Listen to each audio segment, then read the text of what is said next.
Venga, pues empezamos ya, ¿vale?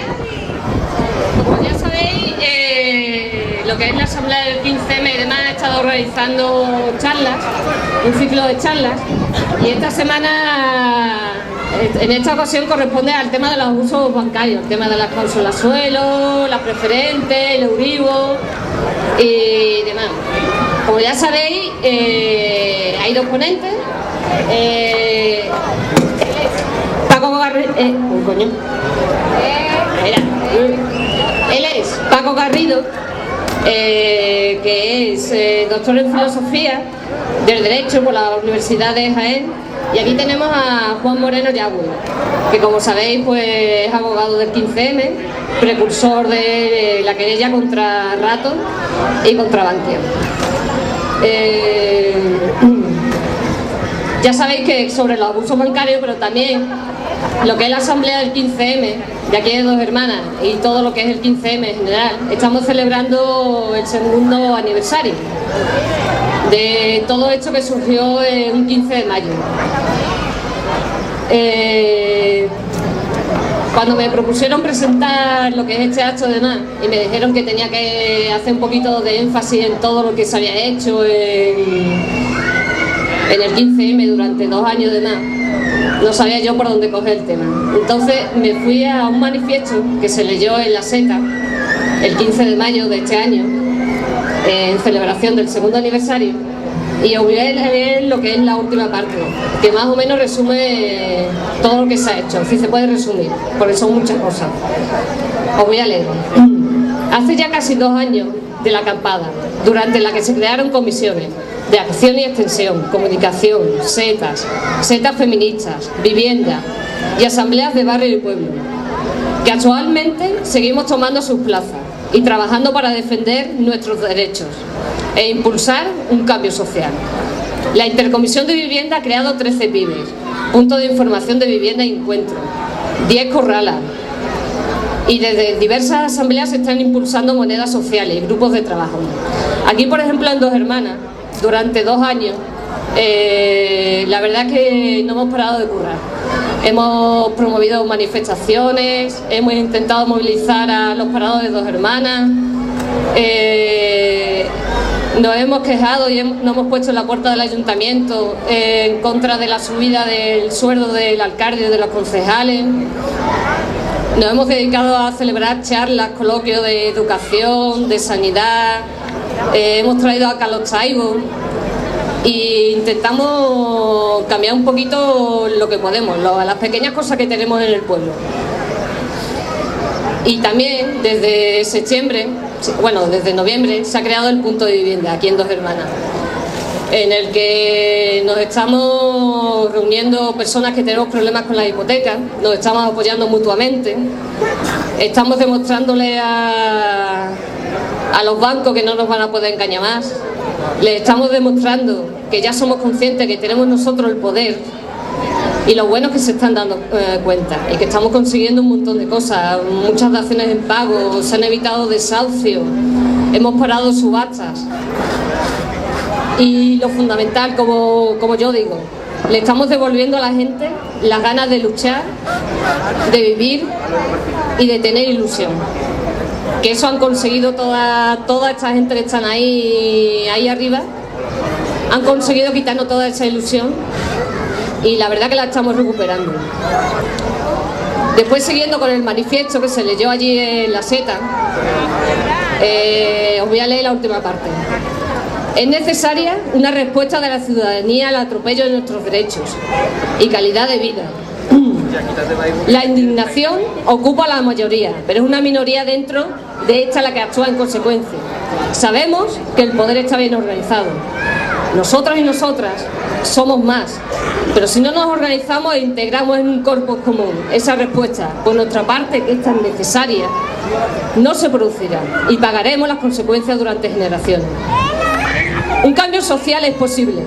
Estamos indignados e indignadas. Actuemos en consecuencia, organizándonos para la lucha. La indignación implica la conciencia de un sistema injusto. La acción es la única forma de cambiarlo.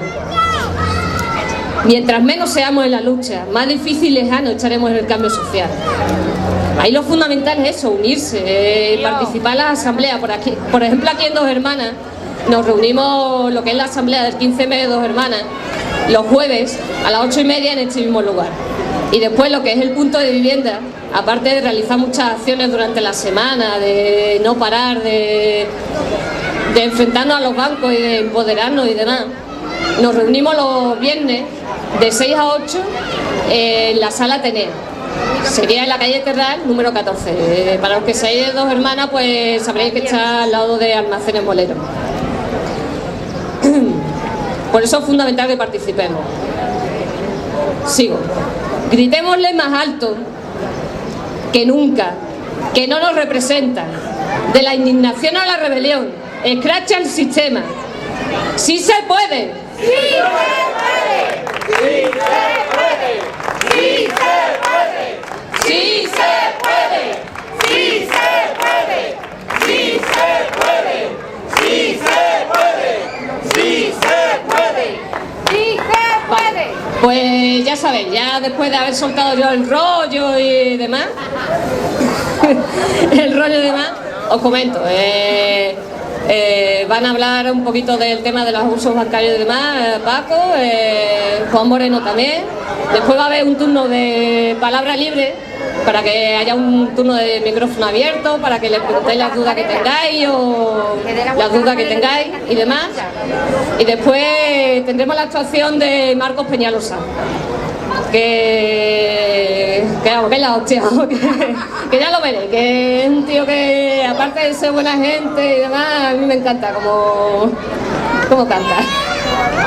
¡Ay! Y después tendremos la comida del traje, que os preguntaréis qué es la comida del traje.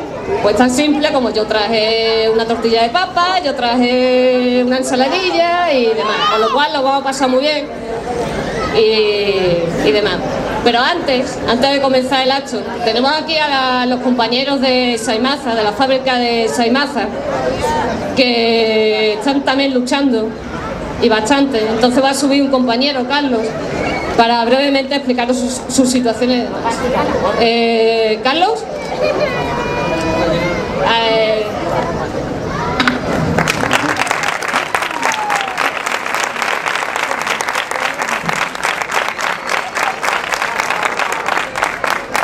Buenas tardes, soy Carlos, soy del comité de Saimaza y como víctima del capital también, pues, de una multinacional, en este caso en vez de un banco, también somos víctimas y nos quieren cerrar la fábrica.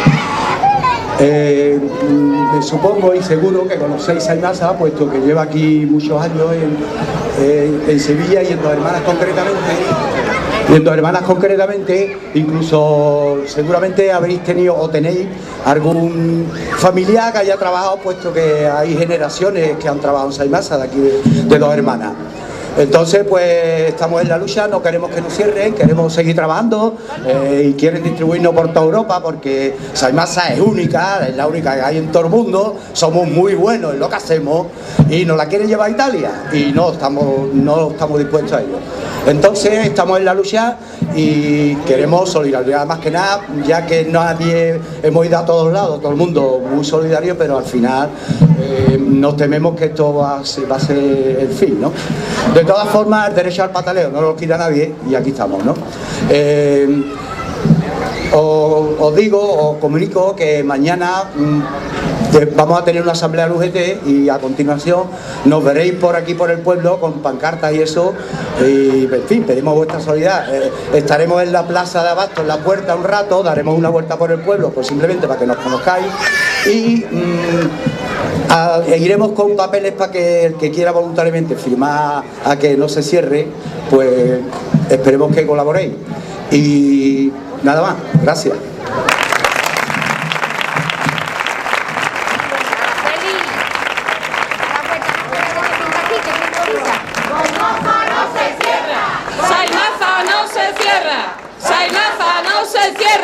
Saimaza no se cierra.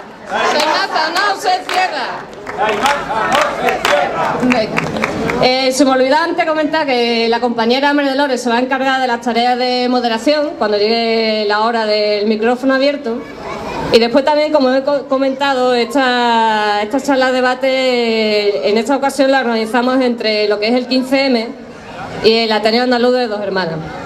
Le voy a dar paso ahora mismo a Juan Antonio, que es el presidente del Ateneo, que os va a decir unas palabras. Gracias. Buenas tardes. El movimiento ateneísta, que surgió hace algo más de 200 años, se caracterizó siempre porque, como principio fundamental de su existencia, es el fomento de la ciudadanía, el desarrollo de los valores ciudadanos, y en este momento, más que nunca, es fundamental para nosotros que los ciudadanos tomen la palabra y tomen el poder. Por eso, el Ateneo, desde el comienzo de la existencia del 15M, ha colaborado con la Asamblea de Dos Hermanas prácticamente cuando se nos ha pedido cualquier elemento mobiliario, equipo de sonido. Hemos colaborado en la publicidad, hemos colaborado con nuestras instalaciones.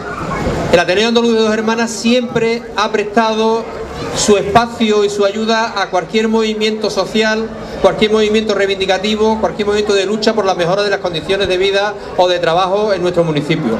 Por eso nosotros compartimos algunos de los principios fundamentales que mueven desde hace 2 años al 15M, y en la práctica somos colaboradores, como dijo antes Cristina, prestando nuestro espacio para que se reúna el punto de vivienda, y en este momento pues colaborando y también pues aportando la sugerencia de participación de nuestro amigo Paco Garrido, que es uno de los 2 intervinientes del día de hoy. Yo quería desde aquí, además decir que algunos de los miembros relevantes del 15M en Dos Hermanas son miembros de la Junta del Ateneo, como son Antonio González, que anda por ahí, y Cristina mismo. Y felicitar hoy a Cristina especialmente porque para ella es un día importante. Ella es una de las personas luchadoras, sencillas, pero peleona, que hoy es ya abogada colegiada, cosa que llevaba mucho tiempo peleando, que la gente del punto de vivienda sabe que es ya una abogada, pero ahora ya además tiene un número de colegiados. Felicidades, Cristina.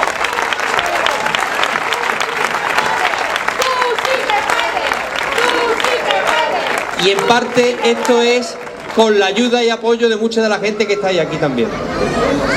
Bueno, yo simplemente presentar brevemente a Paco Garrido. Yo creo que lo importante es que hablen ellos y que hable la gente que está aquí. Cristina quiere decir algo antes. 2 cositas. Primero, que se me había olvidado antes comentar que tenemos camisetas para los que queráis colaborar. Están aquí a mano derecha, las lleva Antonio. Y en segundo lugar, ahora que ha dicho Juan Antonio el tema de eso, que lo único que daros las gracias a todos, ¿vale? Pero a todos los que estoy viendo aquí, los que no están y demás, y que sois la hostia.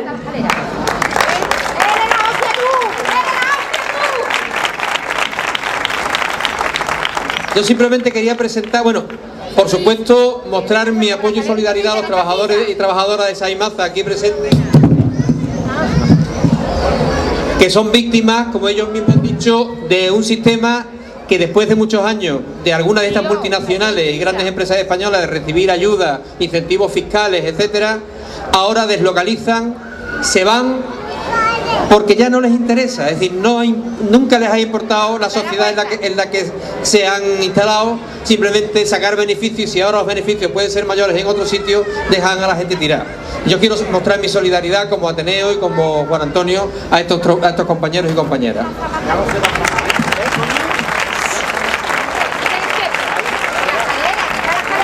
Por último, Paco Garrido, o Curro Garrido para los amigos, es una persona que ya con 15 años, cuando era chico, si es que alguna vez fue chico, empezó a pelear como estudiante de instituto, que a lo largo de toda su vida ha sido un luchador de muchos temas.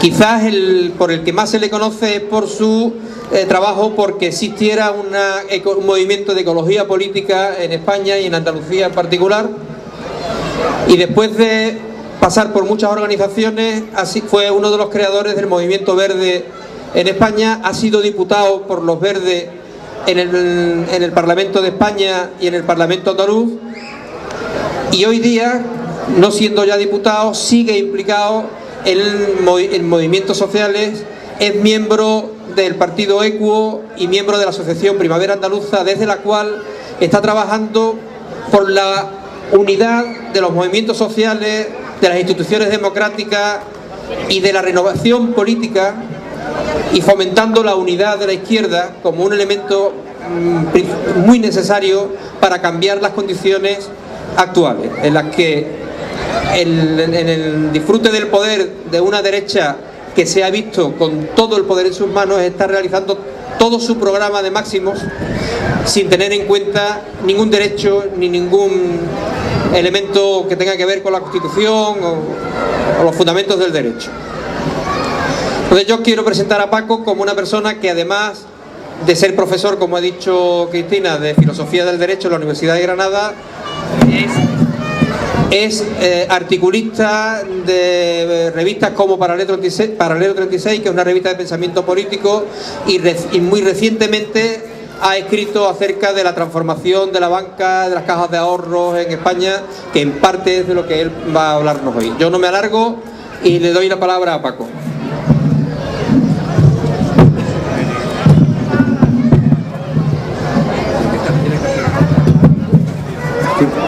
Buenas tardes, y en primer lugar, que no se caigan, agradeceros el trabajo que venís haciendo, porque muchos de los que también estamos indignados hemos visto en el 15M y en todos los movimientos que están surgiendo, pues la esperanza desde que desde la sociedad civil se puede reaccionar y se puede responder y contestar a este panorama tan oscuro y tan tremendo que nos están dibujando. Antes de empezar el acto hemos visto la intervención de los compañeros y de las compañeras de Saimasa. Yo no sabía exactamente cuál era la circunstancia, me la han estado explicando ahora al llegar, pero me pidieron cuando venía para acá que hablara un poco del contexto y del origen de lo que está ocurriendo. Es decir, ¿por qué ocurre lo que está ocurriendo ahora? ¿Cuál es el origen de esta crisis?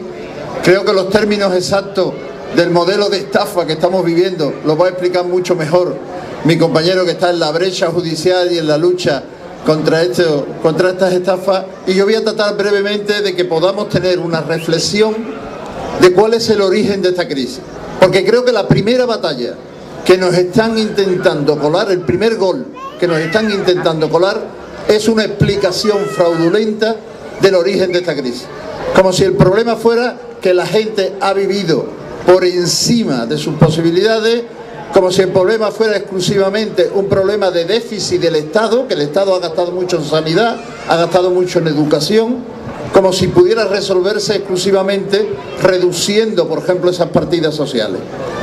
El problema de Saimasa es un ejemplo clarísimo del origen de esta crisis. Esto comienza en los años 70. En los años 70, en Europa hay consolidado, no tanto en España porque aquí vivíamos el franquismo, un modelo de estado del bienestar que garantizaba la salud, la educación y unos servicios sociales mínimos. Los trabajadores, los sindicatos, los gobiernos de izquierda habían conseguido que hubiera unos niveles salariales óptimos como no se habían conocido a lo largo del siglo XX. Esto implicó una caída brutal de las tasas de beneficios del capital. El capital, el gran capital especialmente, el capital financiero, veía cómo en Europa, incluso en Estados Unidos, en los países occidentales, la fuerza de los sindicatos, la necesidad de un mercado interior fuerte que consumiera. Los cambios tecnológicos estaban provocando una caída de lo que los economistas llaman la tasa de beneficio. ¿Cuál era la forma de aumentar esa tasa de beneficio? Empezó el proceso de deslocalización de las empresas. Esto empezó con Nixon. Algunos de aquí, que tienen mi edad o más, recordarán aquello de la diplomacia del ping-pong en China. Empieza a abrirse a mercados en el tercer mundo y las empresas empiezan a irse progresivamente hacia países del tercer mundo, porque allí la mano de obra es mucho más barata, porque allí los costes de producción son mucho más baratos. Esto tiene automáticamente un efecto sobre Europa, sobre los países occidentales. Empieza a caer el peso de los salarios en la renta nacional. Y desde entonces, desde mediados de los años 70, el peso de los salarios no ha dejado de caer hasta ahora. No ha dejado de caer. Se utiliza, por lo tanto, la deslocalización para empezar a aumentar la tasa de beneficio y recuperar ese beneficio que se estaba perdiendo por las condiciones laborales y socioeconómicas y legales que había en los países occidentales. Pero la segunda fórmula que se utiliza para aumentar ese beneficio y para al mismo tiempo mantener el mercado interior europeo, que no se puede mantener porque están bajando los salarios, es empezar con la burbuja del crédito. La banca progresivamente se va autonomizando, cada día más tiene menos regulación, empiezan a tomarse medidas, se pierde incluso el patrón dólar, ya no hay ninguna referencia internacional, se va creando dinero ficticio. La creación del dinero, que ha sido y tiene que ser un monopolio del Estado, se transfiere a los bancos y los bancos empiezan a crear deuda. De tal manera que a través del crédito, por un lado, de las mercancías que vienen baratas del tercer mundo y de la deslocalización, se recupera la tasa de beneficio del capital, va aumentando y empieza a crecer la desigualdad. Empieza a crecer la desigualdad en todos los países europeos y empieza a crecer la desigualdad en Estados Unidos y en los países desarrollados. Bien, esto va avanzando hasta que llega el primer giro político y aparece una figura política que es la que le da el gran salto a este proceso. Una figura que tiene una cobertura intelectual, académica, que es el neoliberalismo. El neoliberalismo empieza a tomar cuerpo con los gobiernos de Thatcher y con los gobiernos de Reagan en Estados Unidos. Y entonces se instauran tres grandes mentiras. Primero, el Estado es ineficiente y solamente funcionan las cosas privadas. Solamente las empresas privadas funcionan, por lo tanto hay que privatizar servicios. Segundo, en Occidente los trabajadores han crecido demasiado, los sindicatos tienen demasiado poder y hemos perdido competitividad. Tenemos que rebajar salarios, tenemos que cambiar las condiciones laborales. Y tercero, la banca, el mercado debe de autorregularse, porque si se mete el Estado de por medio, lo que hace es meter ineficiencia, lo que hace es entorpecer y las cosas no funcionan. A partir de esas tres grandes mentiras, entronizadas por los gobiernos de Thatcher en Inglaterra y de Reagan en Estados Unidos, va creciendo ese virus ideológico que va penetrando todas las instituciones y que acaba penetrando las instituciones europeas, y que lo vemos en el Tratado de Maastricht, lo vemos en el Acuerdo de Lisboa y lo vemos en todos los grandes acuerdos. Cada día la banca tiene menos control, cada día el crédito sube, cada día se crea más dinero ficticio. Les doy un solo dato. La deuda mundial, ahora mismo, la deuda privada mundial es más del 500% del Producto Interior Bruto mundial. Por cada dólar producido en el mundo, por cada dólar asociado al Producto Interior Bruto, hay 4 dólares ficticios funcionando por ahí. Y enmascarados en los paraísos fiscales y en las distintas fórmulas financieras. Se va creando una enorme burbuja. Vamos viviendo, digamos, de la tarjeta de crédito internacional. Y esto hay un momento que empieza a romperse. ¿Cuándo se rompe? Pues empieza a romperse cuando los países que han recibido la deslocalización empiezan a tomar autonomía. China, India, Brasil, todos estos países empiezan a entrar en el consumo.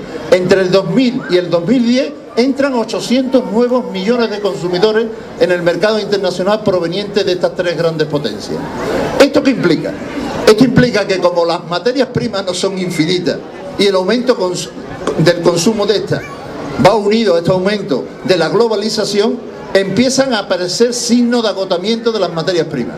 Y a partir del 2001 y el 2003, las materias primas que llevaban 25 años bajando de precio, empiezan a subir de precio.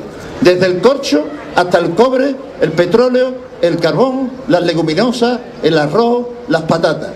Esa subida de los precios, más el aumento prácticamente ilimitado, es decir, un aumento exponencial de la desigualdad, provoca la primera explosión de la burbuja. Esa primera explosión es la crisis de la subprime en Estados Unidos.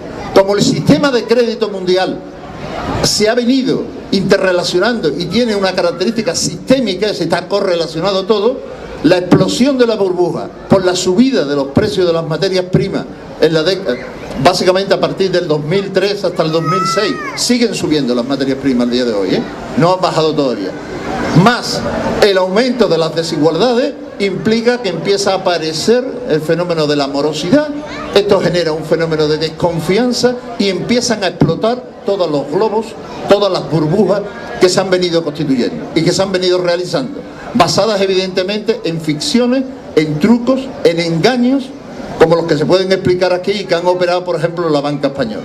Esto además en España tiene una peculiaridad, y es que está asociado a dos cuestiones muy importantes. Primero, a la concentración, al monocultivo en el ladrillo que la economía española ha desarrollado, y segundo, al desarrollo de un incipiente estado de bienestar que no ha venido acompañado con una presión fiscal justa, equitativa y lo suficientemente potente.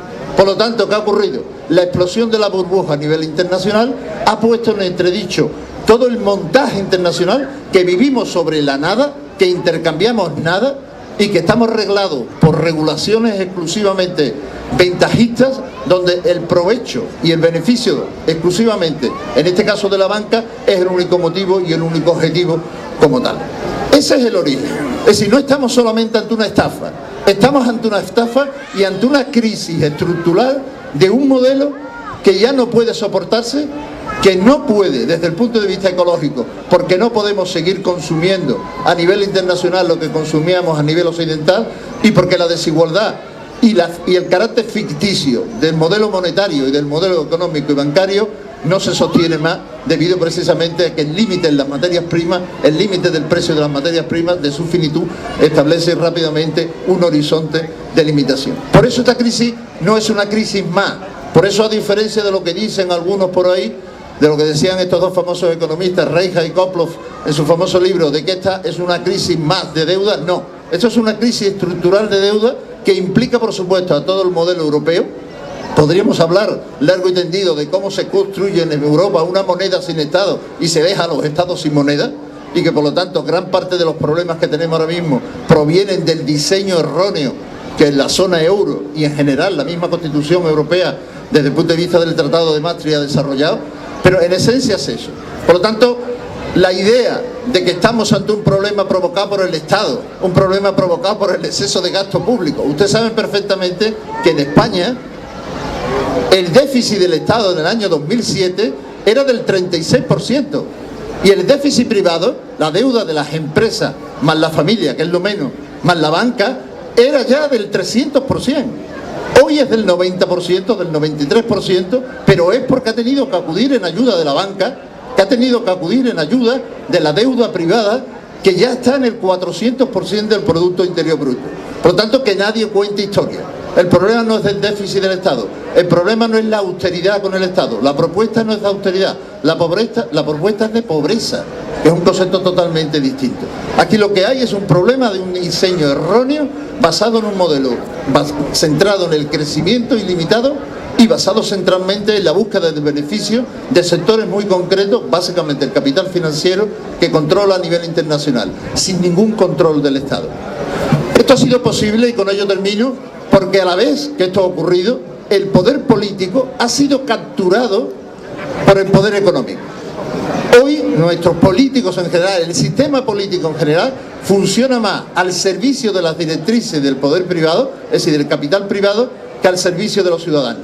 Esto ha provocado la enorme crisis de la democracia. Una democracia donde no se representan los intereses generales, sino donde está cautivada y capturada por intereses privados. ¿Esto es nuevo? No. Llevamos muchos años así, pero ahora lo estamos viendo. Estábamos sometidos a la anestesia del consumo. Mientras que crecíamos un porcentaje alto, parecía que esto no funcionaba. Ahora estamos viendo las consecuencias de desconectar a la ciudadanía con respecto a las instituciones políticas y las consecuencias de que las instituciones políticas hayan sido capturadas por la ciudadanía, por el capital financiero y por los capitales internacionales. Evidentemente, movimientos como el 15M y otros buscan precisamente recuperar ese protagonismo democrático, recuperar la conexión, y recuperar eso supone necesariamente el control político de los capitales, el control de que el Estado vuelva a ser el único que produce dinero, la eliminación de todo ese dinero ficticio, la eliminación de todos los privilegios y de todos los mecanismos de control y de chantaje y de engaño, como podremos ver ahora más detenidamente, que se ha hecho sobre la ciudadanía. Pero en el núcleo de esto, en el origen de esto, está este problema causal, está este origen, esta circunstancia donde evidentemente había un modelo de desarrollo que ya no se podía sostener. Bien, brevemente yo quería situarle históricamente esto, para que vean la importancia que tiene el consumo, la importancia que tiene la democracia, la importancia que tienen las instituciones políticas a la hora de ponerle racionalidad y freno a algo que, si no se le pone racionalidad y freno, tiene una ambición voraz, una ambición ilimitada, cuál es el capital financiero y cuál es el capital en general.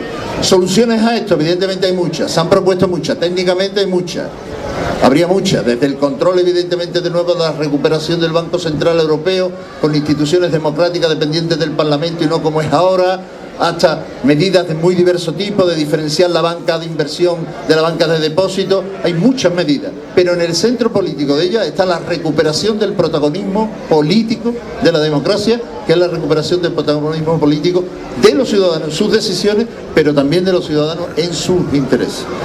Ahora en el debate podremos discutir bastantes cosas.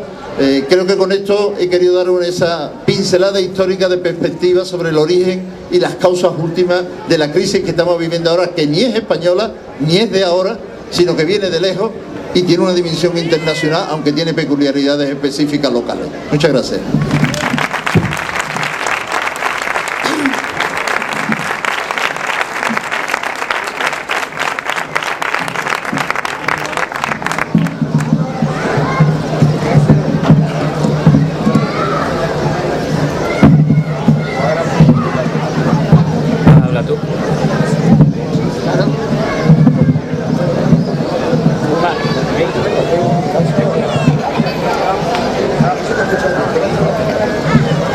Bueno, después de lo que nos ha comentado Paco Garrido, que después ya es lo que ha comentado, que ya tendremos tiempo de debatir y demás, tenemos a Juan Moreno Yagüe.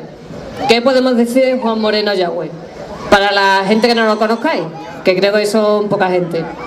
Podemos decir que es abogado del 15M, precursor de la querella contra Bankia y contra Rato, que está con el tema del Open Euribor y las cláusulas abusivas, que tanto nos está preocupando ahora, y es artífice de la petición al Congreso de los Diputados del Proyecto Democrático 4.0. ¿Qué es ese proyecto? Pues en pocas palabras, que me imagino que a lo mejor él comentará algo más de lo que yo pueda, implicaría la posibilidad de votar por internet, nosotros los ciudadanos, lo que son las decisiones del Parlamento, que haya verdadera democracia. Pues nada, os dejo con Juan Moreno y... Bueno, muchas gracias.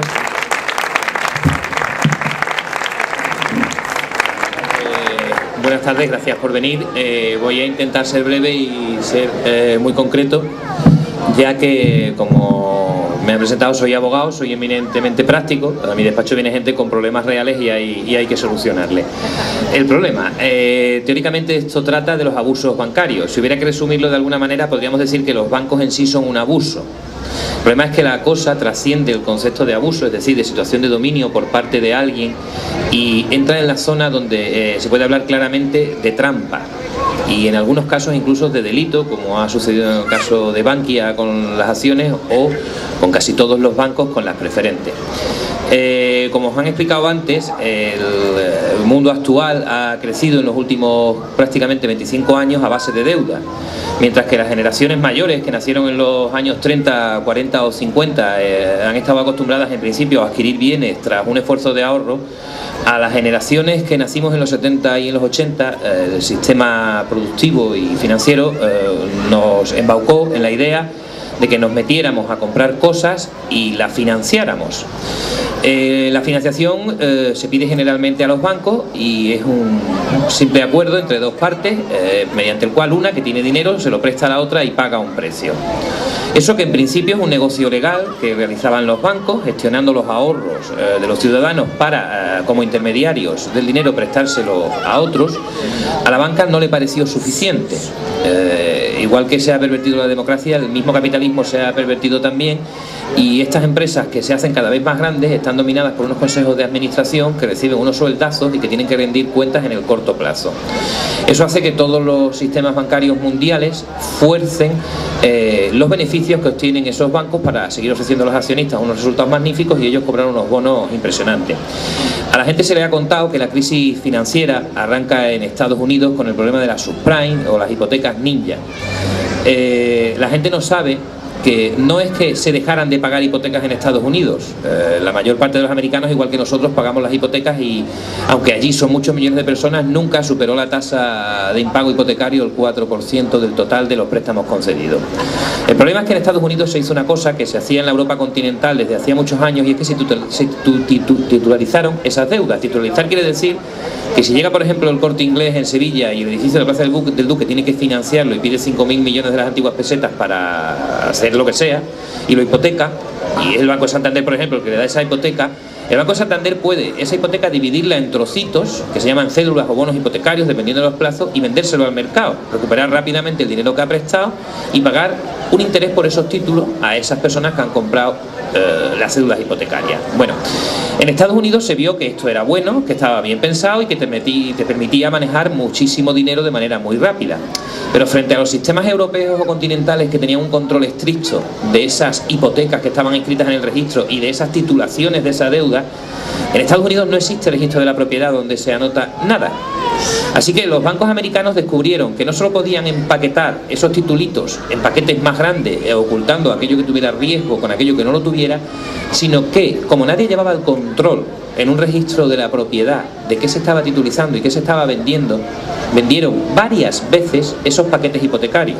Lehman Brothers es un banco que no es muy grande, es ciertamente grande, pero no era el primer banco de Estados Unidos, que cuando cae deja un agujero de 480.000 millones de dólares en una mañana. No sé si han visto ustedes la película Margin Call, que trata de la historia de ese fin de semana. Lehman Brothers había vendido en algunas ocasiones hasta 7 veces la misma cosa a otros inversores bancarios de todo el mundo, ¿vale? No es que los americanos hubieran dejado de pagar hipotecas en masa, tampoco es que se le hubiera dado la hipoteca a un señor que iba empujando un carrito viejo en el Harley neoyorquino o a un mexicano que acababa de saltarse la frontera. No, se le había dado a la gente la hipoteca para comprarse una casa donde detrás había un suelo o, digamos, un edificio. Además, que ellos habían vendido lo que no tenían. El juzgado de Nueva York, que lleva la quiebra del Lehman Brothers, tiene reclamaciones por 80.000 millones de dólares. Faltan 400.000 millones de dólares que no se han presentado a reclamar nada. ¿Por qué? Porque la banca mundial no podía permitirse el lujo de aparecer ante sus clientes como un sujeto que ha sido engañado por otro sujeto de los suyos, porque entonces normalmente no se fía ningún cliente de su banco. Ahí empieza esta famosa crisis, a la que hay que añadir varias cosas más. El problema en España en concreto, y nos viene de esa falta de financiación general de los bancos, la situación que tenemos, es que se introduce a la población a través de un cambio legislativo, se le convence a la población de que compre viviendas, que el alquiler es tirar el dinero. Eso lo hace un decreto Boyer en los años 80, se quitan las desgravaciones fiscales a los ciudadanos del alquiler y se le dan desgravaciones fiscales, se invierte en préstamos hipotecarios. Eso hace que mi generación, como he dicho, se embarque en la compra de viviendas en vez de en alquilar durante un tiempo hasta que ahorra un poquito de dinero y puede comprarse una casa a un precio razonable. El gobierno, cualquiera, da igual el partido que fuera, fomenta esa inversión en vivienda y además fomenta en un momento dado, a partir de los años 90, esa inversión en vivienda con carácter especulativo. fuerza a la banca a dar dinero, hace que los ciudadanos con esas desgravaciones fiscales se metan en comprarse viviendas que estaban fuera del alcance de su capacidad adquisitiva. Piensen ustedes en muchísimas parejas de migrantes, por ejemplo, en Madrid, que en el cinturón industrial de Madrid han estado pagando 300.000 euros por pisos de 2 habitaciones. Esa gente no va a ganar 300.000 euros ni en 2 vidas.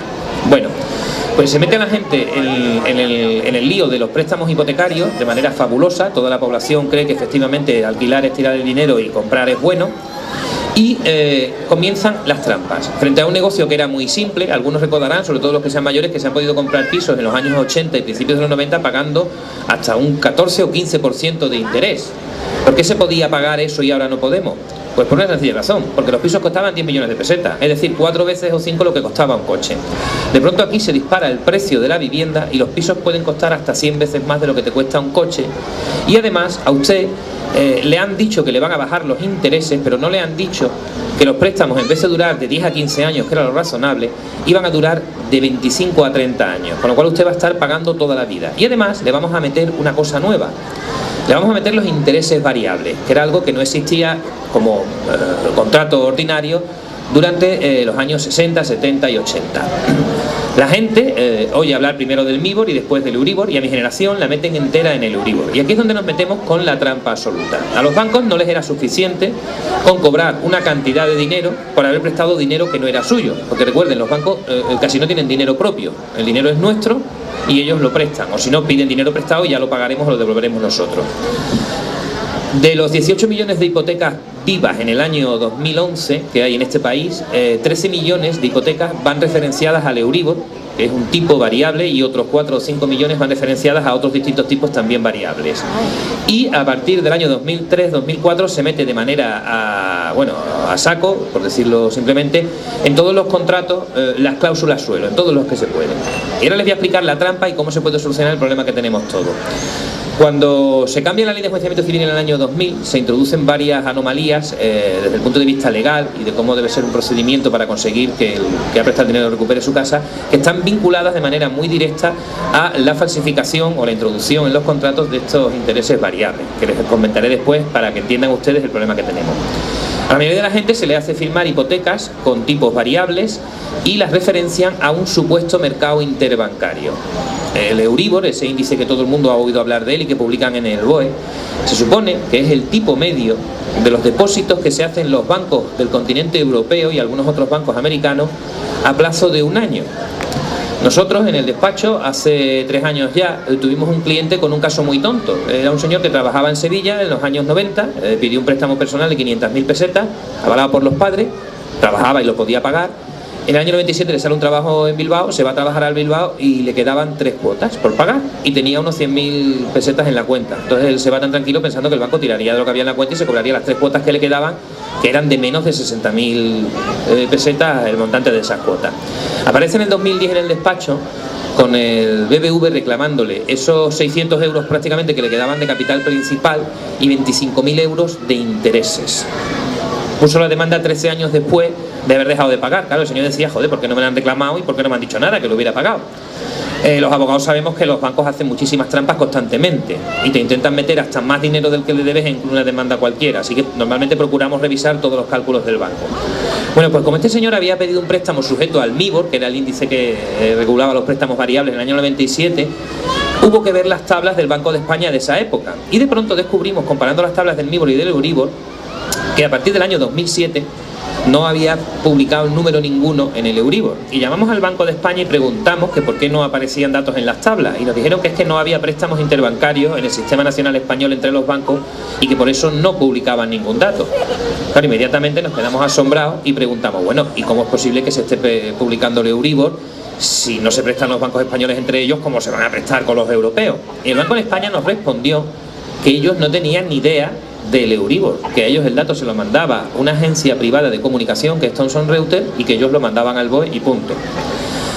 El truco consiste en que ese mercado está diseñado por el capital europeo y por el Banco Central en su creación y se deja en manos de los bancos la determinación del índice sin intervención ni supervisión de ninguna autoridad bancaria de ningún país. Euribor es una marca registrada que pertenece a la Asociación Bancaria Europea, de la cual forman parte casi 4.000 bancos, y es una asociación sin ánimo de lucro registrada en Bruselas, como una asociación de vecinos. Piensen ustedes en los bancos asociándose sin ánimo de lucro. Se crea un índice que debe ser el resultado de unas operaciones que nadie comprueba. Nosotros empezamos a pedir en el año 2011 por escrito esas operaciones, y las pedimos primero a nuestro banco, después las pedimos a los servicios de atención al cliente de nuestro banco, después las pedimos al Banco de España, que no nos las dio, y nos remitió a Thomson Reuters, esa famosa agencia de comunicación, que a su vez nos remitió a la Asociación Bancaria Europea, que no nos dio, por supuesto, las operaciones y nos dijo que estábamos confundidos, que no sabíamos de qué estábamos hablando, que no había operaciones detrás, que habíamos entendido mal la norma. Claro, les explicamos que no, que la norma española decía que los préstamos a interés variable se sometían a una serie de índices estrictos y que los índices funcionaban como se describían en el boletín oficial del Estado. Y en el caso del Euribor se requería que cada operación tuviera un importe, un tipo de interés, y que de la media de todas las operaciones salía el Euribor.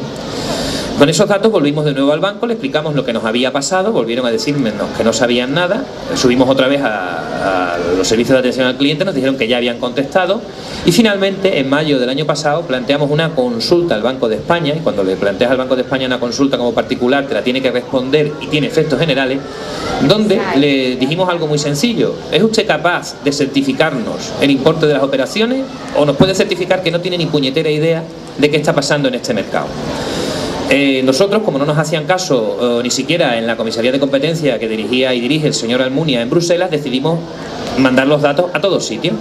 Por fortuna, las autoridades norteamericanas nos hicieron caso, vieron los datos, y la primera reacción que tuvieron fue ponerle una multa de 500 millones de dólares a Barclays Bank, ¿vale? 50 millones de libras le pusieron los ingleses y el resto los americanos. Tiempo después le pusieron una multa de 1.000 millones de euros a la Unión de Bancos Suizos, que también ha pagado. Después le han puesto una tercera multa al Royal Bank of Scotland de casi 400 millones de euros que van a pagar los contribuyentes británicos, puesto que han nacionalizado ese banco. ¿Qué significa esto? Que todas aquellas personas que han estado pagando un tipo de interés en sus préstamos, han estado pagando un tipo de interés falso. Porque han estado pagando aquello que se publicaba en el BOE, que decía una empresa privada que le remitían los bancos. Si realmente no hay operaciones de respaldo, el tipo de interés de que yo no le preste a usted ningún euro es cero.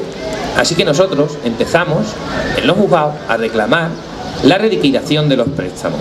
Eso tiene a todo el sistema acojonado en estos momentos, hasta el punto de que no le pueden poner una multa al Deutsche Bank porque la multa sería de unos 15.000 millones de euros y eso explotaría al banco. Tienen un gran problema. Y es que, claro, imagínense que ahora la gente se niega a seguir pagando sus préstamos hasta que no se aclare el asunto. Y le da por consignar el dinero del principal que debe, pero no el interés en los juzgados. Te cargas la banca. La banca funciona no porque nos dé crédito, sino porque nosotros le damos crédito a los bancos, ¿vale? Todos los meses nosotros recibimos, los que tengamos la fortuna de trabajar, una cantidad de dinero, un sueldo, y enseguida ese dinero pasa por el banco y desaparece. Nosotros paralizamos esos ingresos, la banca dura un día. Esto está conectado con el problema de la vivienda. Como han explicado antes, suben los precios, empieza la crisis y a los gobiernos, en vez de subirle los sueldos a la gente para subir la posibilidad de pago y hacer que la gente pudiera seguir pagando las deudas en que se había metido, le quitan dinero del bolsillo y empiezan los impagos generales. Los tipos de interés en el año 2008 y 2009 se van al 4,5%. Cuando alguien ha pedido una hipoteca de 200.000 euros a 30 años, está pagando una cuota a lo mejor de 800 o 900 euros, de la cual 300 euros podían ser el principal y todo lo demás intereses. Si tú habías firmado un 2% al principio del variable y de pronto eso se ponía al 4%, tu cuota, que tenía 600 euros de intereses, ahora tenía 1.200 euros de intereses más los 300 de siempre. Eso hizo que multitud de empresas y de particulares no pudieran hacer frente a sus deudas y que finalmente fueran ejecutados en los juzgados y perdieran sus casas. Pero hay otra cosa más cafre y más tramposa todavía. De siempre, nuestro sistema de ejecución, basado en el principio de que, bueno, no has pagado, joder, tienes que pagarme, y si no tienes dinero para pagarme, me quedo con el bien que me habías ofrecido de respaldo. En un principio era justo porque establecía un sistema de subastas con 3 trámites, que se pervirtió por la existencia de subasteros y tal, y a alguien de la banca se le ocurre poner la siguiente norma en la ley de enjuiciamiento civil que regula las hipotecas y que era la norma que había que haber tocado y no han tocado. Una norma que, para evitar los abusos en las subastas, decía que en el caso de que no concurriera nadie en la subasta de un piso, pues el banco podía adjudicárselo por la mitad del valor de tasación. Claro, lo que hemos dicho antes, el lenguaje es importantísimo. Claro que existe la dación en pago. Una ejecución es una dación en pago judicial. No tengo dinero, no puedo pagarle, usted se queda con mi piso o con mi casa. ¿Qué pasa? Que diseñaron un sistema para que además le siguieras debiendo dinero al banco. El hecho de que a una subasta de una finca cualquiera no vaya nadie no es culpa ni del juzgado, ni del banco, ni del deudor.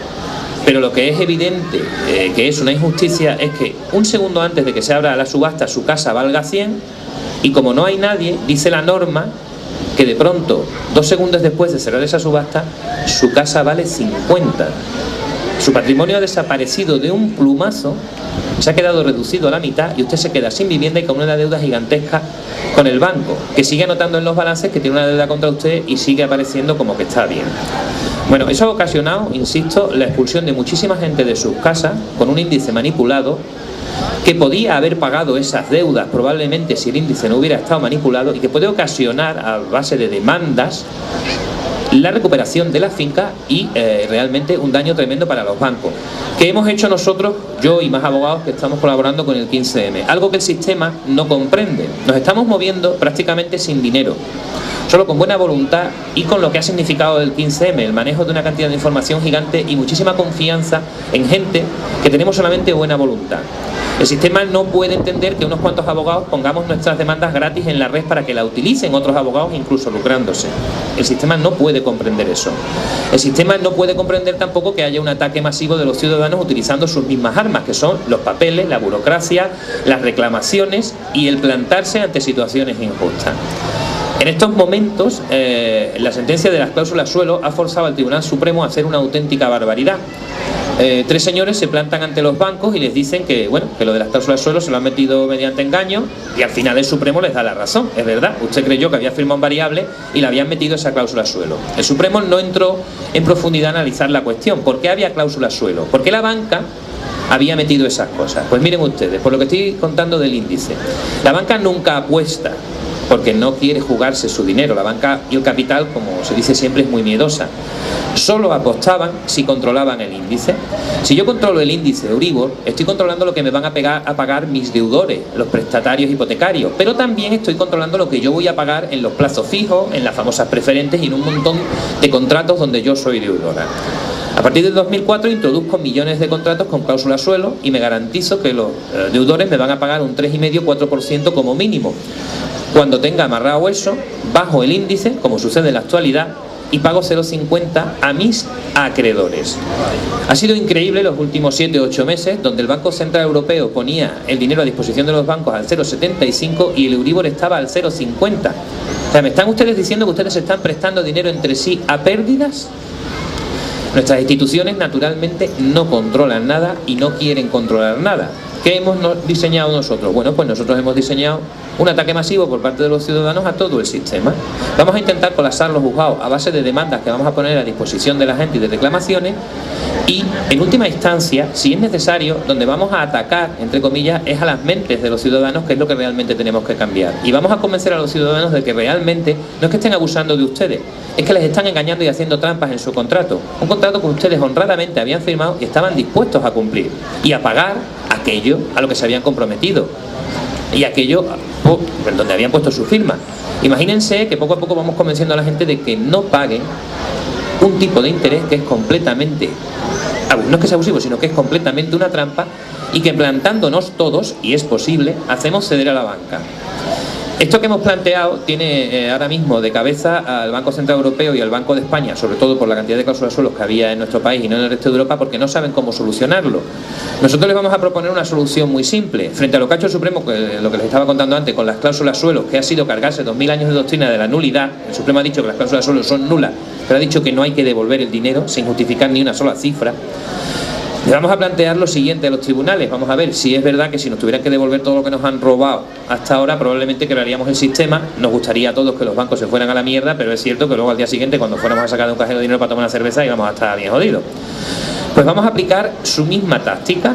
Si yo he sufrido un abuso bancario, es decir, una trampa, un incumplimiento, un engaño, porque tengo una cláusula suelo y el banco me debe dinero, y como yo miles de personas y la devolución ocasionaría la quiebra del banco, apliquemos su técnica.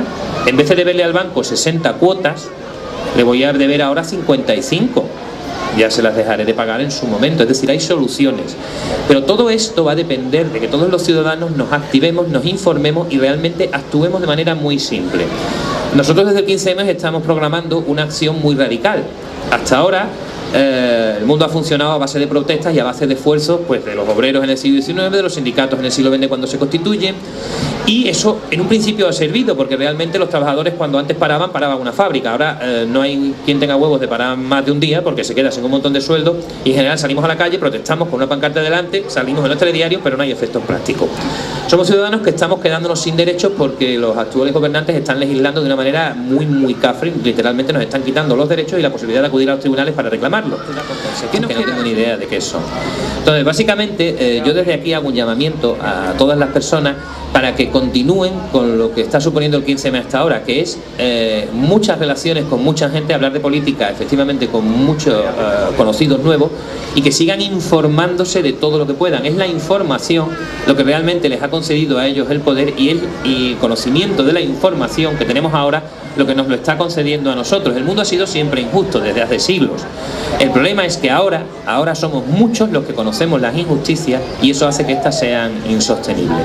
Así que en resumen, los abusos bancarios se traducen en unos intereses completamente falsificados, en un cobro de comisiones totalmente injustificado. En estos momentos los bancos están ingresando más de la mitad de sus ganancias, no de los intereses que cobran en los préstamos, sino de las comisiones, y en una vinculación contractual completamente ilegal. Les hacen pedir un préstamo y vincular la nómina, el seguro y 40.000 cosas más. Contra eso se planta uno, deja de pagarle al banco o se va del banco y le dice: mire usted, yo le pago la cuenta pero me voy de aquí con mi nómina, con mi seguro y con mi todo. Y eso le hace muchísimo daño. En estos momentos habrán visto que todos los anuncios de todos los bancos, Santander, Bankia, lo que sea, hablan de lo mismo, de confianza. Los bancos no tienen otra cosa que confianza. Nosotros llevamos nuestro dinero a una sucursal porque confiamos en que allí nos lo van a guardar bien. Bueno, pues eso es lo que ellos mismos han destruido y eso es lo que no debemos volver a darles.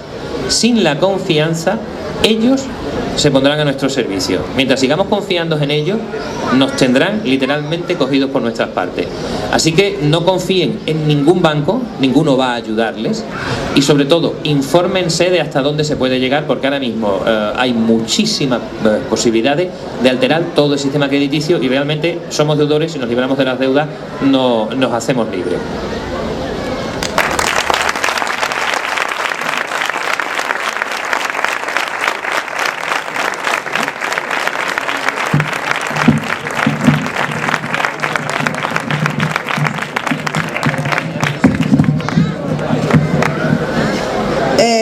Bueno, buenas tardes a todos.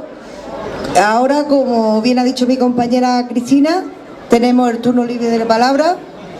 El que imagino que habrá más de una persona aquí que querrá hacerle alguna pregunta a nuestros ponentes.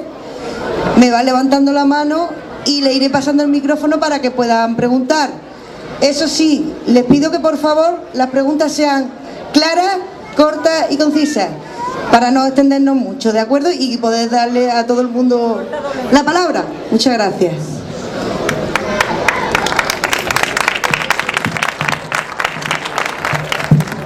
Bueno, yo quería remachar un poquillo una cosilla que ha dicho Yagüe, bueno, que han dicho ambos. Lo primero, la charla de Paco me pareció muy buena.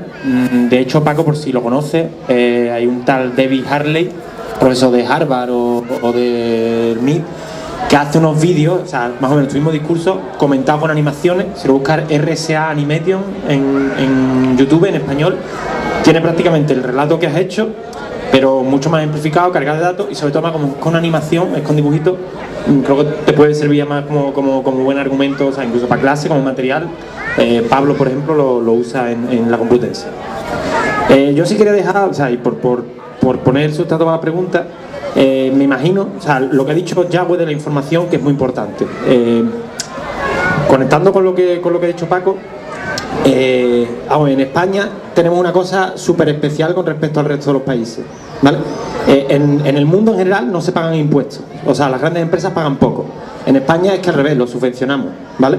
O sea, en España tenemos un par de figuras legales que son la leche, ¿vale? A mí me encanta sobre todo Juan se ríe porque ya me conoce, la entidad de tenencia de valores extranjeros, ETVE. Esta la diseña un tal Cristóbal Montoro, un tal Luis de Guindo y un tal Rodrigo Rato. Dos notas que ahora mismo no... Esta gente consiguen que una empresa con 5.333 millones de euros de beneficio en 2009 le salga su declaración de la renta a menos 1,5 millones de euros de devolver. Es decir, entre nosotros le pagamos a ellos. ¿Vale? Os quiero decir que esto es con la ETV, pero el PP ha aprobado hace poco ahora las SOCIMI, que permiten hacer más o menos el mismo truco, etc. Entonces, tened en cuenta que en lo que estamos, el modelo que me ha dicho Paco es insostenible. Lo que se está decidiendo es por nuestra pobreza, nuestra ruina, y que todo esto lo paguemos entre nosotros. Si miráis además los presupuestos generales del Estado, en un país que el 55% de su PIB son rentas del capital, es un poco extraño que en los ingresos el 34% venga por el IRPF, el 29% venga por el IVA, que pagamos todos, las empresas no, y sin embargo solo un 9% venga por el impuesto de sociedades. O sea, que tened en cuenta que esto es de diseño y es un modelo.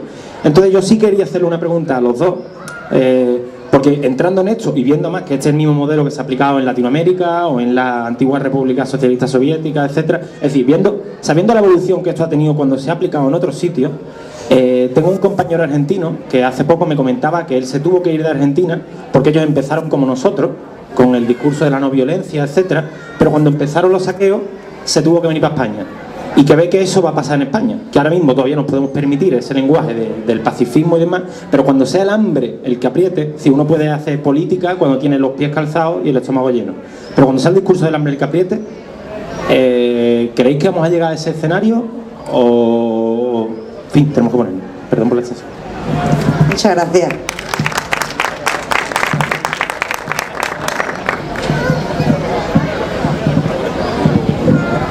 No, evidentemente esa figura que tú has utilizado hay más porque en España es que no se pagan impuestos a partir de un determinado nivel de renta no se paga impuestos. Entonces aquí no ha habido, como en Europa, un estado del bienestar que estaba fundamentado en un sistema fiscal que se ha desmontado ahora, se ha desmontado o se está desmontando, pero lo ha habido, aquí no lo ha habido. Aquí todo se ha montado a partir de fondos europeos por un lado y básicamente de crédito.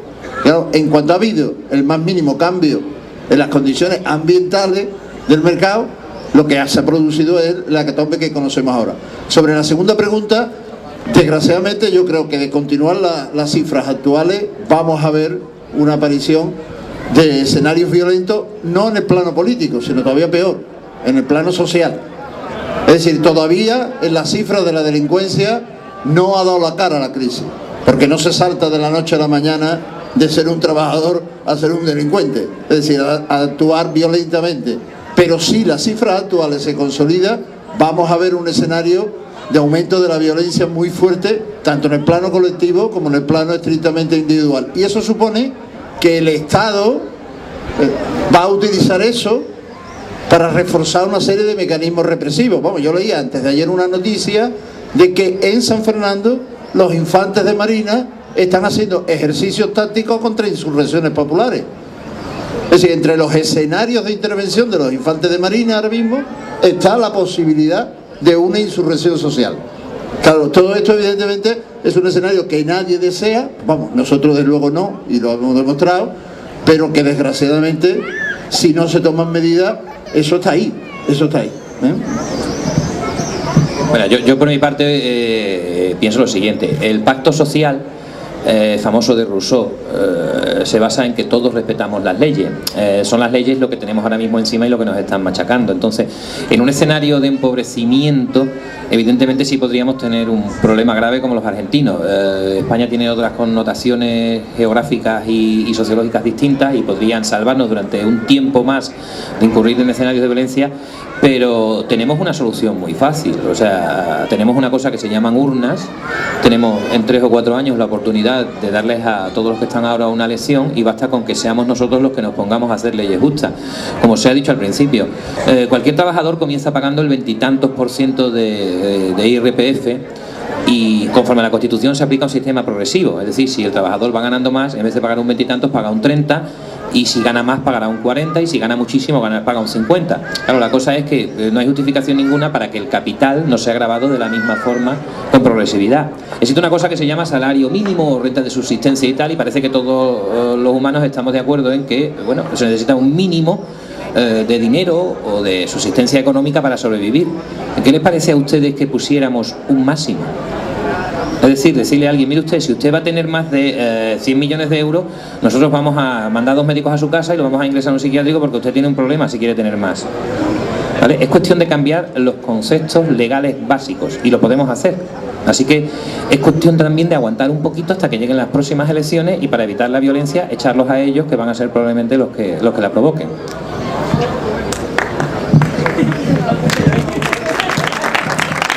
¿Alguna pregunta más?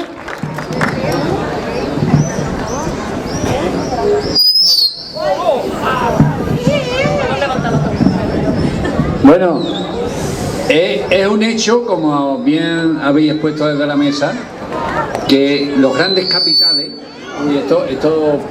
que los grandes capitales prácticamente no pagan impuestos, y las grandes empresas no pagan impuestos, que los impuestos los pagamos los ciudadanos normales, la gente corriente, las capas medias y las capas más humildes somos los que pagamos impuestos religiosamente, porque además nos embargan si no los pagamos. Entonces, un impuesto a los grandes capitales, que sería lo justo, un impuesto progresivo, con la evasión fiscal que hay, con los paraísos fiscales, se escaparía. ¿Esto porque pita tanto? Se escaparía un poco del control del Estado. Con los paraísos fiscales, un Estado solo, eso si no se globaliza el control de los paraísos fiscales, si no se hace por un común acuerdo de todos los Estados, porque España, por ejemplo, decidiera mañana, un gobierno democrático, poner un impuesto a los grandes capitales y a las grandes empresas, sería muy difícil de cobrarlo. Mientras un impuesto especial para pagar la deuda ilegítima o como sea que tenga el Estado, un impuesto especial a los grandes patrimonios que no se pueden evadir, los cortijos no se pueden evadir a los paraísos fiscales, los palacios no se pueden evadir a los paraísos fiscales. Ahí, yo creo que ahí se les puede coger, y yo creo que tenemos que defender eso. Esa es mi opinión. ¿Vosotros cómo lo veis?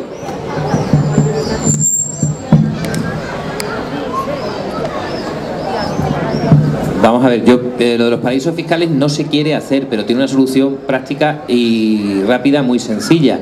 Mire usted, cualquier operación con un paraíso fiscal no será reconocida en el Estado español. Punto pelota. Usted puede llevarse de aquí todo el dinero que quiera, pero sus herederos no lo van a disfrutar en este país. A lo mejor es bueno que alguien que es muy rico pero no quiere pagar impuestos se vaya. Nos quedamos poco, pero con buena voluntad y contribuyendo todos.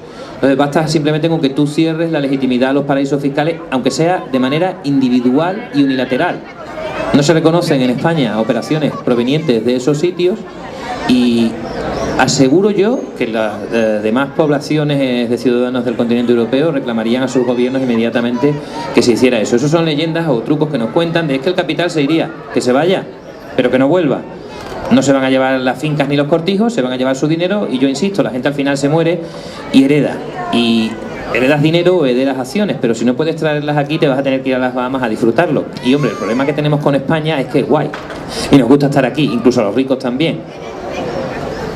Sí, lo que dice, estoy totalmente de acuerdo, son medidas políticas. La primera es esa. Se hizo, por ejemplo, la OCDE hizo un grupo que se llamaba el grupo RAFI, que era un grupo que catalogó los países donde se suponía que se blanqueaba dinero proveniente de la droga y de actividades ilegales. Se sometió a control y a prohibición en muchos casos transacciones que se hicieran con esos países y se controló perfectamente. Por lo tanto, los paraísos fiscales es un problema de voluntad política como tal. Pero es que además, como dice la intervención anterior, se pueden grabar muchas cosas. Se puede grabar el patrimonio, se pueden grabar actividades que no se pueden deslocalizar, que no hay mercado para deslocalizarla. Es decir, que el margen, incluso con la presión de los paraísos fiscales, para grabar rentas del capital es muy alto y no se quiere. Y en última instancia, todo el mundo utiliza el mismo chantaje. Si me ponen impuestos, me voy. Bueno, se van sin impuestos. Es que esa mesa se va porque le ponen impuestos. Es que Giles se fue porque le ponen impuestos. Es que Santana se fue porque le ponen impuestos. Sin impuestos se van. Por lo tanto, ese chantaje no vale. Ese chantaje no vale, aunque evidentemente hay que luchar contra ese chantaje, tratando de que evidentemente, grabando las transacciones internacionales, la famosa tasa Tobin, hay múltiples mecanismos. Lo que tiene que haber es una voluntad política de reconocer que hay ahí un hueco, un agujero negro brutal por el que se está escapando todo el dinero público y por el que se está escapando una cantidad de dinero tremendo, pero que evidentemente hay gente que gana muchísimo dinero. Mire, de las 35 grandes empresas españolas que están en el IBEX 35, 32 actúan y tienen dinero en los paraísos fiscales. Solamente hay 3 que no tengan de momento localizado, de las 35 grandes empresas del IBEX 35. Por lo tanto, el problema lo tenemos dentro, no solamente fuera, ¿no?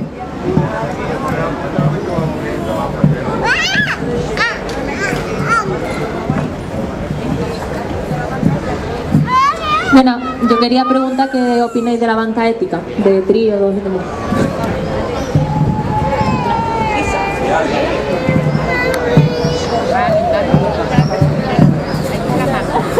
Bien, a mí me parece muy bien. Yo creo que, aunque en principio a uno, ¿qué le pasa? Le parece que es una contradictio in terminis, ¿no? Banca ética, ¿no? Parece que si es banca no es ética y si es ética no es banca. No, pero creo que, bueno, está bien que haya instituciones financieras que actúen con unos códigos que limiten su voracidad y que pongan condicionantes éticos al tipo de inversión, a los intereses. Esto me parece que está bien y desde luego me parece mucho mejor tener dinero en ese tipo de banca y no solamente en Tríodos, como has dicho, hay hoy muchas cooperativas, hay muchas iniciativas que tenerla en el Banco de Santander o tenerla en otra. Pero creo que la solución definitiva viene básicamente por el peso de la banca pública y por el control del Estado sobre la moneda y sobre la emisión de moneda. Que a partir de ahí pueden prosperar proyectos desde la sociedad de banca ética y de sociedades de cooperación, cooperativas, perdón, de crédito, y que por lo tanto como acción me parece magnífica y desde luego sus resultados son mucho mejores a que si tenemos el dinero en la entidad. Yo siempre lo he tenido en una caja de ahorro, lo tenía en la caja granada, vamos, el dinero no, porque no tengo dinero, digo, la cuenta, la nómina. Bueno, ahora es que no sé ya cómo salirme porque estaba en Caja Granada, pero ya Caja Granada no es Caja Granada, ni es una banca pública, ni es una caja, ni es nada. Eso sería otro motivo, analizar cómo se ha destruido toda la red de cajas de ahorros de Andalucía, cómo se han peleado entre ellas para no depender Málaga de Sevilla, Sevilla de Málaga, Granada de Jaén, o Jaén de Granada, y al final han dependido de Bilbao, de Madrid y de Barcelona. Y de cómo la Caja de Ahorro Andaluza, en vez de dedicarse a dar crédito a los emprendedores, a las finalidades sociales y culturales, han sido el soporte de la especulación financiera. Yo personalmente he presentado hasta 3 denuncias ante el Banco España, la primera en 1999, precisamente sobre Cajasur, sobre Cajasol, bueno, entonces no era Cajasol, sobre todas estas entidades, y el Banco España ha mirado para otro lado y ha permitido que las cajas de ahorro hicieran lo que han hecho. Por lo tanto, creo que una banca pública, una banca ética, bueno, es una buena noticia, es una buena opción, pero siempre y cuando tenga el paraguas de un cambio del marco del sistema bancario, ¿no? Yo voy a proponer una cosa más avanzada, y es que a mí me preguntan mucho últimamente eso, banca pública o banca privada, si Tríodos o tal. Yo tengo las cosas en Caja Rural porque es una cooperativa de crédito, la única que no emitió preferente, porque no podía, no porque no quisiera. Pero verán, en estos momentos no tenemos casi dinero. El 5% de papel moneda es lo que circula sobre el total del montante de dinero emitido o en circulación. A mí me gustaría que no hubiera banca. A mí no me importaría tener mi dinero en una cuenta corriente electrónica en el Banco de España o en la misma Hacienda, y que ellos me cogieran los impuestos pues cuando correspondiera y no tener que hacer declaraciones. Es decir, necesitaríamos banca para los préstamos y que los bancos se dedicaran a ese negocio, pero hoy en día no hay por qué tener el dinero en un puñetero banco privado. Me gustaría tener una cuenta en el Banco de España, en un sitio público, y que nadie me cobrara comisiones por nada. Es decir, yo soy mi propio banco.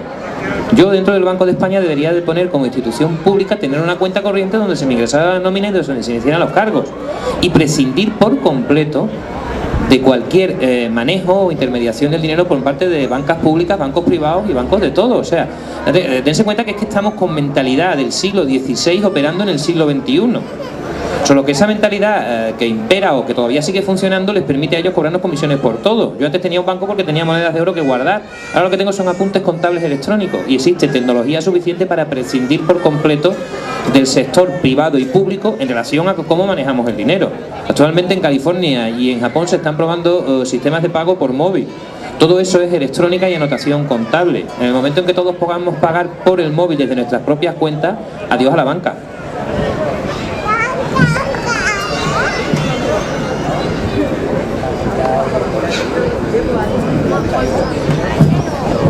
Sí, hola, buenas tardes. Bueno, en primer lugar me gustaría felicitar a los ponentes por ser tan sintéticos y claros. Y en principio yo tengo una pregunta concreta para Juan Moreno. Mi pregunta tiene que ver con un índice en el que estamos empezando a estar secuestrados unas cuantas miles de personas, que es el IRPH. Mi pregunta es doble. En primer lugar, ¿cómo se está justificando ahora mismo la publicación de un índice que dependía de los préstamos que daban las cajas de ahorro, si por la reestructuración bancaria el 99% de las cajas de ahorro no existen? Yo entiendo que eso atenta contra la seguridad jurídica de quienes firmamos una hipoteca con ese índice. Esa era la primera pregunta, es decir, ¿cómo se está justificando la publicación de un índice que se basaba en unas cajas que ya no existen? Y en segundo lugar, la pregunta es si la misma reestructuración bancaria no significa, más allá de lo que está planteando ahora mismo el Banco de España, que está prorrogando, no significa ya la misma reestructuración bancaria una desaparición de facto del índice. Y por tanto deberíamos estar exigiendo la sustitución, que es en unas condiciones más favorables, porque el IRPH normalmente los índices sustitutivos están en Euribor más 1 y el IRPH está bastante por encima. Si no, deberíamos estar ya pidiendo la sustitución. Cuando digo pidiendo, es vía judicial, lógicamente.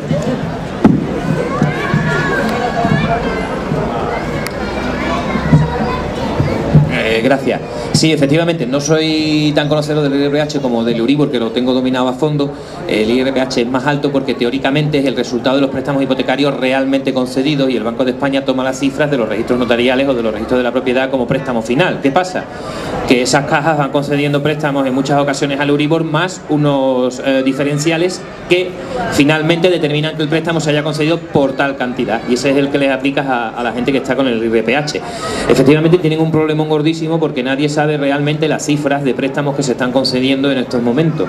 La mayoría de ellos son refinanciaciones y efectivamente se debería de poder hacer ya una consulta al Banco de España para que aclarara el número de hipotecas que están determinando el índice y si realmente el contrato mío vinculado a ese índice en estos momentos cumple la finalidad legal de un índice teóricamente neutral. Podría intentarse la misma mecánica de lo que estamos haciendo con Euribor, intentar sacar los datos y luego plantear judicialmente que el índice que estoy pagando no se corresponde con lo que yo he firmado en el contrato.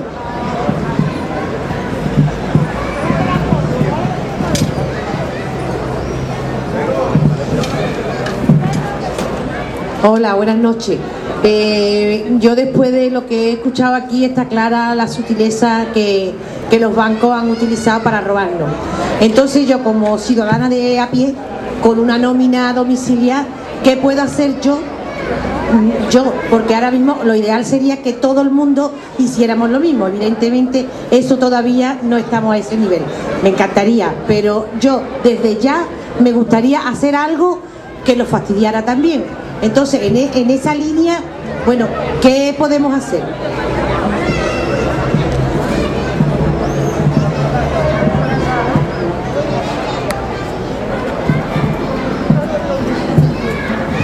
Vamos a ver, que sepa todo el mundo que todo el mundo en teoría puede largarse de su banco y dejarle allí la hipoteca con una cuenta que tienen que mantener ellos, no ustedes, es decir, no se les puede cobrar comisión ninguna, y largarte de tu banco es el daño más grande que le puedes hacer y te vas a otro. Los bancos son tenderos de dinero. El frutero le vende a la gente peras y los bancos le venden a la gente dinero. Y como hacemos todos cuando nuestro frutero empieza a meternos manzanas un poco chungas, nos vamos a otra frutería, pues con los bancos hay que hacer exactamente igual. Me cambio, me voy a otro y busco, comparo y me voy al mejor. Lo suyo sería efectivamente un abandono masivo de la banca, pero es que el sistema legal no nos permite hacer eso. Eso es lo que tenemos que cambiar. Lo más revolucionario que existe en realidad es crear monedas alternativas que están prohibidas por los tratados y les está suponiendo un problema maravilloso a la gente de los bancos centrales. Ahora mismo están locos perdidos porque no saben qué hacer con el Bitcoin, porque es una moneda incontrolable y que la gente está utilizando. Nosotros utilizamos papel moneda en euros porque confiamos, y esa es la base de cualquier moneda. Si empiezan a crearse sistemas alternativos de pago, te cargas el sistema bancario y monetario actual y le acabas de quitar el poder, que es el dinero. Entonces todo tiene que estar orientado a eso. ¿A quién tiene el dinero? Nosotros. La generación de riqueza viene del trabajo y de la gestión de activos por parte de los ciudadanos, que todas las mañanas honradamente se levantan a crear riqueza y a trabajar. Si eso que se transforma en dinero como medio de intercambio se lo arrebatamos, ese medio de intercambio, se acabó el sistema actual. Y en estos momentos es que estamos a 2 pasos tecnológicos de conseguirlo. Entonces, por ahora, para fastidiar a tu banco, le dejas tu hipoteca o tus deudas y te vas a otro y le dejas solo esa deuda allí y le dices a tu nuevo banco que se encargue de transferir todos los meses lo que se deba y punto. Eso ya, solamente eso le hace bastante daño. Bueno, no sé si habrá alguna pregunta más, si a alguien le queda alguna duda. En vista que no hay ninguna pregunta más, de darle las gracias a nuestros ponentes y un aplauso muy fuerte por ellos que lo han hecho estupendamente.